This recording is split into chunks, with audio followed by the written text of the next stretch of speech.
Hello दोस्तों, कैसे हो आप लोग। आई होप सब लोग अच्छे होंगे, बढ़िया होंगे और एग्जाम की प्रिपरेशन भी अच्छे कर रहे होंगे। मैं हूँ आपका मराठी टीचर, मराठी मेंटोर मानस। आपका स्वागत करता हूँ जेआर ट्यूटोरियल्स में। तो आज की सीरीज में हम लोग आज से उपयोजित लेखन की सीरीज स्टार्ट कर रहे हैं, जो कि कंटेन करता है 24 मार्क्स। जहाँ पे स्टूडेंट को बहुत सी दिक्कत आती है, पत्र लेखन कैसे करना होता है, मार्क्स डिस्ट्रीब्यूशन कैसे होता है, पत्र लेखन हो या सेकंड क्वेश्चन जो कि आता है जाहिरात लेखन, बातमी लेखन, कथा लेखन, और थर्ड क्वेश्चन रहता है प्रसंग लेखन, आत्मकथन वगैरह। बहुत से टॉपिक है यहाँ पे, सब लेने वाला हूँ ये सीरीज में। तो ये सीरीज में बने रहिए। आज की हमारी वीडियो नंबर फर्स्ट होने वाली है, जहाँ पे मैं लेने वाला हूँ पत्र लेखन। तो चलो पत्र लेखन की ओर बढ़ते हैं। देखो, पत्र लेखन कैसे आता है। पत्र लेखन में एक आपको क्वेश्चन कैसे आता है, जाहिरात में आपको बात जाहिरात जैसे आपको क्वेश्चन आएगा। और क्वेश्चन कैसे आएगा, देखो यहाँ पे क्वेश्चन मैंने लिया हूँ। साहित्य संस्कृती मंडळ नाशिक यांच्या वतीने निबंध लेखन स्पर्धा आयोजित केली आहे। स्थळ गुरुदेव सभागृह नाशिक, वेळ दिलेली आहे, वयोगट आणि काय वैशिष्ट्य काय दिलेले, आकर्षित पारितोषिक व प्रमाणपत्रे, संपर्क श्री सदानंद कुलकर्णी आणि ईमेल दिलाय। आणि क्वेश्चन काय विचारलंय आपल्याला, दिनांक पण इथे दिलेले आहे आणि क्वेश्चन विचारलाय श्यामली राऊत यांच्या वतीने आयोजकांना स्पर्धेत सहभागी होण्यासाठी अर्ज लिहा। तर बघा मित्रांनो, पहिले तर पत्रलेखनाचे दोन प्रकार असतात। फर्स्ट येतो औपचारिक लेटर। औपचारिक लेटर म्हणजे तुम्ही त्याला बोलू शकता फॉर्मल लेटर, म्हणजे जे आपल्यापेक्षा वयोगटाने मोठे असतो आपण त्यांना लिहितो, जसे की आपले गुरु झाले, शिक्षक झाले, त्यांच्यासाठी आपण लिहितो। किंवा काही सरकारी अधिकारी असतील त्यांना काही तक्रार करण्यासाठी आपण लेटर लिहितो, त्यांना औपचारिक लेटर बोलतो। सेकंड मध्ये येतो अनौपचारिक लेटर। अनौपचारिक लेटर म्हणजे काय, इनफॉर्मल लेटर। इनफॉर्मल लेटर मी या व्हिडिओ नंतर घेणार आहे। ते आपण आपल्या मित्रांना किंवा आपण आपल्या आई वडिलांना किंवा आपल्या संबंधित आपल्या असतील फॅमिली किंवा रिलेटिव्ह, त्यांना आपण लिहितो। तर आज आपण या व्हिडिओमध्ये औपचारिक लेटर बघणार आहोत। तर औपचारिक लेटर किती मार्क्सला येतो, पत्रलेखन हा टोटल 6 मार्क्सला येतो। किती, 6 मार्क्सला। 6 मार्क्सला येतो। आता 6 मार्क्सचं डिस्ट्रीब्युशन पण तुम्हाला मी सांगणार आहे कसं येतो 6 मार्क्सचं डिस्ट्रीब्युशन। त्याच्या आधी तुम्हाला मी सांगतो की पत्रलेखनाची सुरुवात कशी करावी। बघा, पत्रलेखनात तुम्हाला पहिले तर औपचारिक लेटर काय आहे, फर्स्ट आहे तुमचं औपचारिक लेटर।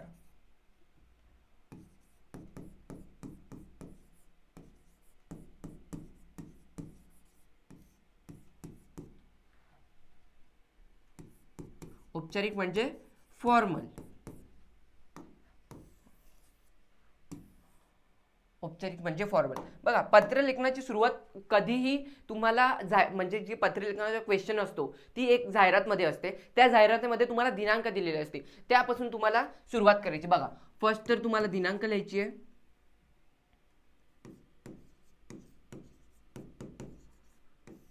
दिनांक जी पण असेल ती तुम्ही इथे टाकायची आहे। आता दिनांक लिहिताना एक गोष्ट लक्षात ठेवायची की दिनांक जी क्वेश्चन मध्ये दिलेली असेल त्या आधीची दिनांक घ्यायची। म्हणजे आता क्वेश्चन मध्ये आपल्याला 15 जानेवारी दिलेली आहे, काय दिलेली आहे, 15 जानेवारी। तर आपण पत्र त्याला आधी लिहू ना, आपल्याला सहभागी 15 जानेवारीच्या आधी लिहायचं आहे, तर दिनांक कधी पण आधी लिहायची। कोणती, समज आपण 10 जानेवारी घेतली, इथे 10 जानेवारी,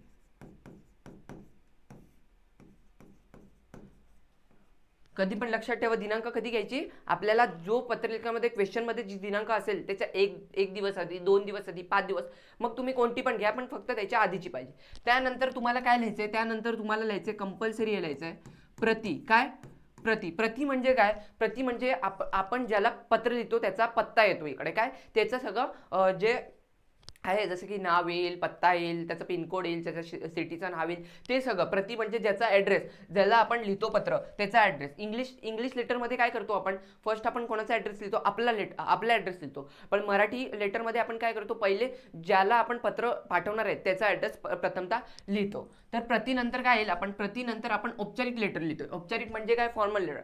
फॉर्मल लेटर म्हणजे आपल्यापेक्षा वयाने मोठ्या माणसांसाठी लिहितोय, तर त्यांचा आदर करण्यासाठी आपण इथे लिहितो माननीय। काय, मान्य। हा फॉर्मॅट लक्षात ठेवा। मान्य एवढं लिहिलं तरी चालेल, त्याच्यानंतर तुम्ही स्वल्पविराम दिला तरी चालेल।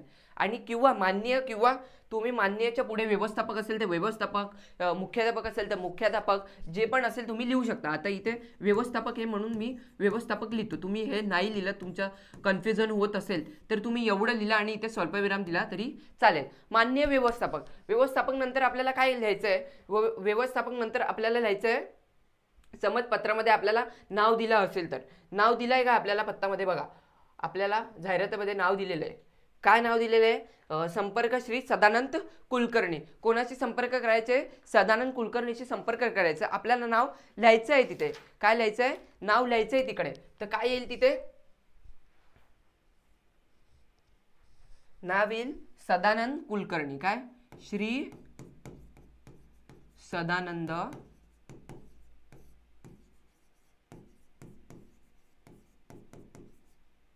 कुलकर्णी.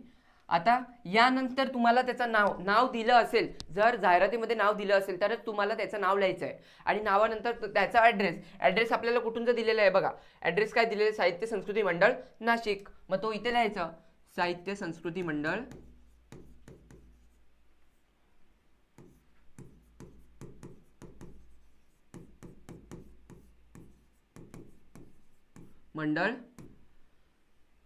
नाशिक. आता नाशिकच्या पुढे बघा तुम्हाला पिनकोड लिहायचा आहे. पिनकोड मग तुम्ही काही पण लिहा, 1 2 3 4 लिहा, 4 5 6 लिहा, काही पण लिहा, फक्त पिनकोड तुम्हाला लिहायचं आहे. तर जाहिरातीमध्ये नसेल दिलं तरी तुम्हाला लिहायचं आहे. 3 4 बघा झालं. हे बघा मी इकडे तुमच्यासाठी फॉर्मॅट पण लिहून ठेवलाय, पण तरी पण तुम्हाला मी परत सांगतोय हा फॉर्मॅट. हे बघा आता ह्याचं तुम्हाला हे समजलं. फॉर्मॅट बघा, पहिले तुम्हाला दिनांक लिहायची आहे, दिनांक. त्यानंतर तुम्हाला येईल नंतर माननीय. आणि लक्षात ठेवा स्वल्पविराम फक्त आणि फक्त जे नाव असतो, नाव आणि डेटच्या समोर लागत नाही. बाकी सर्व ठिकाणी स्वल्पविराम तुम्हाला द्यायचं आहे. मान्य नंतर तुमचं नाव येईल, नावानंतर तुमचा पत्ता येईल, पत्त्यानंतर पत्त्यामध्ये तुमची जी सिटी असेल, सिटीच्या समोर तुमचा येईल पिनकोड. काय येईल? पिनकोड.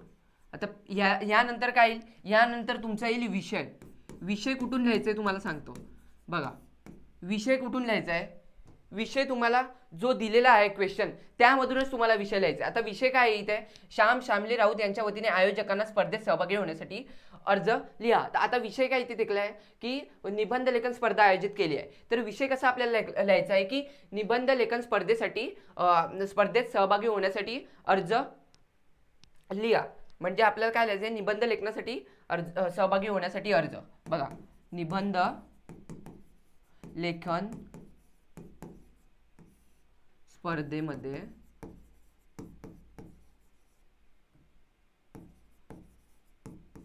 सहभागी होण्यासाठी अर्ज.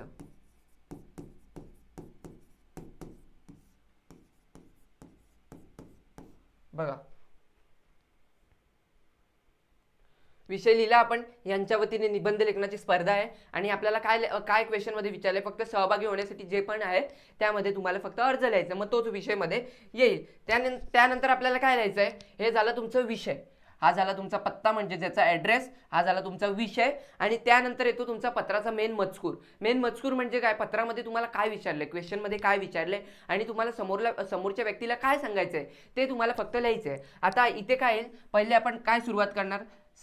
पत्ता आपण समोरच्याला लिहितोय तर माननीय महोदय. काय येणार? माननीय महोदय स्वल्पविराम. त्यानंतर तुम्हाला मजकूरमध्ये 2 लिहायचे, 2 पॅरेग्राफमध्ये मजकूर लिहायचा आहे. कसं लिहायचं आहे बघा, मी लिहिलंय इकडे, तुम्हाला एक्सप्लेन करतो. बघा इथे तुम्हाला 2 विषय लिहिला. विषयानंतर तुम्हाला मान्य महोदय नंतर तुम्हाला 2 पॅरेग्राफमध्ये लिहायचं आहे. 2 पॅरेग्राफमध्ये कसं लिहाल तुम्ही? तर फर्स्ट पॅरेग्राफमध्ये तुम्हाला जी क्वेश्चनमध्ये माहिती असेल, म्हणजे तुम्हाला स्टार्टिंग काय करायची आहे की बघा स्टार्टिंग क्वेश्चनमधून करायची आहे की साहित्य संस्कृती मंडळ नाशिक यांच्या वतीने निबंध स्पर्धा आयोजित करण्यात आले आहे. हे माझ्या कानावर पडले आणि मला खूपच उत्साह झाला आणि या स्पर्धेसाठी मला भाग घेण्याची तीव्र इच्छा आहे. आणि मग सांगायचं, मग त्यांना माहिती द्यायची. काय आहे? स्थळ गुरुदेव सभागृह इथे आहे. वेळ सकाळी 10 ते 1 आणि वयोगट 15 ते 18 वर्षे इथपर्यंत आहे आणि या वयोगटासाठी मी पात्र आहे. हा झाली तुमची फर्स्ट पॅरेग्राफमध्ये माहिती. फर्स्ट पॅरेग्राफची माहिती कुठून लिहायची आहे? तुम्हाला फक्त जी क्वेश्चनमध्ये माहिती दिली असेल क्वेश्चनच्या जाहिरातीमध्ये ती माहिती फक्त फर्स्ट पॅराग्राफमध्ये टाकायची. कुठून स्टार्ट कराल बघा की परत एकदा तुम्हाला एक्सप्लेन करतो. साहित्य संस्कृती मंडळ नाशिक यांच्या वतीने निबंध लेखनाची स्पर्धा आयोजित केली आहे हे माझ्या कानावर पडलं आणि ही बातमी ऐकून मला खूपच आनंद झाला. ही स्पर्धा गुरुदेव सभागृह इथे आहे. वेळ सकाळी 10 ते 1. वयोगट आणि वयोगट 15 ते 18 वर्षे यामध्ये आहे आणि या वयोगटासाठी मी पात्र आहे म्हणून ही पात्र आहे. हा झाला तुमचा पहिला. आणि सेकंड ह्याच्यामध्ये तुम्हाला काय लिहायचं आहे, सेकंडमध्ये तुम्हाला लिहायचं आहे की स्पर्धेबद्दल माहितीचा उल्लेख करायचा आहे की ही स्पर्धा तुम्हाला का, या स्पर्धेमध्ये तुम्हाला का पार्टिसिपेट करायचं आहे. या काय लिहायचं फक्त की मला लहानपणापासूनच निबंध लेखनाचा खूप छंद आहे. मला निबंध लेखन स्पर्धेमध्ये भाग घेण्याची तीव्र इच्छा आहे. त्यामुळे मला खूप तीव्र इच्छा आहे. त्यामुळे तुम्ही माझा हा अर्ज स्वीकाराल आणि मला स्पर्धेमध्ये सहभागी होण्याची संधी द्याल अशी मी विनंती करते. बस इतकंच लिहायचं आहे. बस इतकंच सेकंडमध्ये तेवढंच लिहायचं आहे. तेवढं झालं का तुमचा मजकूर पण झाला. आणि शेवटला तुमचा ॲड्रेस लिहायचा आहे. बघा ॲड्रेस कसा लिहायचा आहे मी तुम्हाला सांगतो. पहिले काय लिहायचं आहे, आपला नम्र काय लिहायचा, मी सेकंडमध्ये लिहिलं आहे पण तुम्हाला परत लिहून दाखवतो, तिकडे तुम्हाला समजणार नाही. बघा आपला नम्र, त्यानंतर इथे काय करायचं आहे, तुमचा ॲड्रेस टाकायचा आहे. काय करायचं आहे बघा, इथे मी कोणाचा ॲड्रेस टाकलाय, आपला म्हणजे जो लिहितो ना त्याचा नाव, पत्ता, ईमेल आणि फोन. काय नाव टाकायचं तुमचं नाव. आता तुम्ही कुठून टाकाल, जर क्वेश्चनमध्ये नाव दिलं असेल, आता क्वेश्चनमध्ये काय दिलं आहे, नाव दिलेलं आहे, श्यामली नाव दिलेलं आहे बरोबर. बघा क्वेश्चनमध्ये बघा श्यामली राऊत यांच्या वतीने. तर तुम्ही इथे जे क्वेश्चनमध्ये नाव आहे तेच लिहून टाकायचं, राऊत. त्याच्यानंतर काय मी काय बोललो, नेमच्या नंतर स्वल्पविराम येत नाही, नेम नंतर आपला नम्र श्याम राऊत, नंतर तुमचा पत्ता. पहिले काय नाव पत्ता, नंतर तुमचा ईमेल आणि फोन. बघा तुम्हाला दिसत नसेल तर मी नेक्स्ट याच्यावर आपल्या आहे, इथे मी लिहून ठेवलेलं आहे बघा.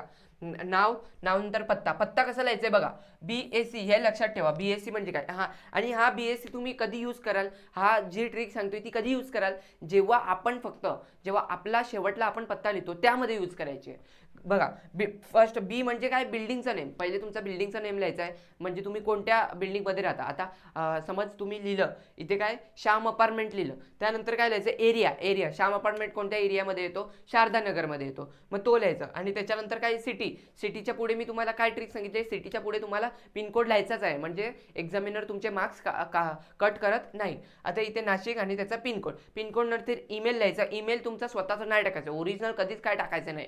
तुम्ही फक्त नाव लिहिलं, कोणतं पण नाव टाकायचं आणि पुढे असं हे XXX लिहिलं तरी चालेल. आणि फोन नंबरमध्ये पण तुम्ही काही पण 1 2 3 4 5 6 लिहिलं तरी चालेल. बस एवढंच. आता मार्क्स डिस्ट्रीब्युशन बघा एवढंच. आता बघा ईमेल, ज्या पण मुलांना पत्रलेखन जमत नसेल त्या मुलांसाठी किती इझी केलं आहे, इझी पद्धतीने मी तुम्हाला सांगितलं आहे. आणि यापुढे मी तुम्हाला मार्क्स डिस्ट्रीब्युशन मी आता समजवणार आहे, त्यामुळे ज्या मुलाला पत्रलेखन थोडंही येत नसेल तोही 6 पैकी 4 मार्क्स कन्फर्म स्कोर करू शकतो. बघा तुम्हाला ॲड्रेस, फक्त हा ॲड्रेस आहे आणि हा विषय हे दोन्ही मिळून तुम्हाला येतात किती, 2 मार्क्स. किती येतात, 2 मार्क्सला. आता तुम्हाला मी सांगितलं ॲड्रेस कुठून लिहायचं आहे, प्रति म्हणजे ज्याला आपण पत्र लिहितो त्याचा ॲड्रेस कुठून लिहायचा आहे, आपल्याला क्वेश्चनमध्येच दिलेला असतो. त्याचा फक्त फॉर्मॅट लक्षात ठेवायचा, पहिले दिनांक, नंतर प्रति, नंतर मान्य, नंतर त्यांचं नाव दिलं असेल तर, नंतर त्यांचा पत्ता, आणि पत्त्यामध्ये सिटी असेल तर त्यांचा पिनकोड, आणि त्यानंतर आपल्याला काय लिहायचं आहे, विषय. बस एवढंच. विषय पण आपल्याला क्वेश्चनमधून, म्हणजे हे क्वेश्चनमधूनच तुम्हाला उचलून फक्त फॉर्मॅटमध्ये फक्त टाकायचं आहे, त्याला तुम्हाला 2 मार्क्स भेटतील. आता त्यानंतर आहे तुमचा मजकूरमध्ये मी तुम्हाला काय बोललो की फर्स्ट तुम्हाला मान्य महोदय लिहायचं आहे. मान्य महोदयानंतर क्वेश्चनमध्ये जी माहिती दिलेली आहे तीच तुम्हाला जशाचा तसा फर्स्ट पॅराग्राफमध्ये उतरवायची आहे. तिथे तुम्हाला फर्स्ट पॅराग्राफमध्ये 1 मार्क्स भेटेल. आणि सेकंड पॅराग्राफमध्ये तुम्हाला काय लिहायचं आहे की पत्रामध्ये तुम्हाला समोरच्याला काय विनंती करायची आहे. विनंतीमध्ये तुम्ही काय लिहाल की मला सहभागी व्हायची आहे, तर त्याबद्दल तुम्ही थोडीशी विषयाची माहिती लिहायची की मला हा जो विषय असेल त्या विषयाची माहिती लिहायची की ह्या विषयाबद्दल मला खूपच आवड आहे लहानपणापासून, म्हणून मला ही स्पर्धा किंवा यामध्ये सहभागी होण्याची संधी भेटली पाहिजे, मला खूप इच्छा आहे, तीव्र इच्छा आहे, बस तेवढंच सांगायचं. ते तसं मजकूर लिहा, बस एक ना एक 2 मार्क्स तिथे, म्हणजे टोटल 3 मार्क्सचा असतो मजकूर. किती मजकूर असतो तुमचा? टोटल 3 मार्क्सला. पण तुम्ही परफेक्ट लिहिलं मजकूर, 2 पॅरेग्राफमध्ये तुम्ही परफेक्ट 5-5 लाईनचे 2 पॅरेग्राफ लिहिले तरच तुम्हाला 3 पैकी 3 भेटतील. जर तुम्ही ज्यांना काहीच नसेल येत तर मी त्यांना काय बोललो की क्वेश्चनमध्ये जी माहिती असेल ती फर्स्ट पॅरेग्राफमध्ये लिहायची आणि सेकंडमध्ये फक्त विनंती करायची की ही स्पर्धा मला स्पर्धेमध्ये सहभागी होण्याची खूपच इच्छा आहे, त्यामुळे तुम्ही माझा अर्ज स्वीकारा आणि मला स्पर्धेमध्ये सहभागी होण्याची संधी द्या, अशी माझी विनंती आहे. बस एवढंच लिहायचं, तुम्हाला 1 मार्क्स भेटून जाईल. म्हणजे 3 पैकी इथे पण तुम्हाला 2 मार्क्स भेटून जाणार आणि इथे 2 मार्क्स, 4 मार्क्स झाले. आणि शेवटला फक्त तुमचा ॲड्रेस टाकायचा आहे. शेवटला काय टाकायचं आहे? तुमचा ॲड्रेस. तो पण तुम्हाला माहिती आहे कुठून टाकायचा आहे. आपला नंबर लिहायचा, त्यामध्ये नाव असेल तर नाव तुम्हाला कुठून लिहायचं आहे?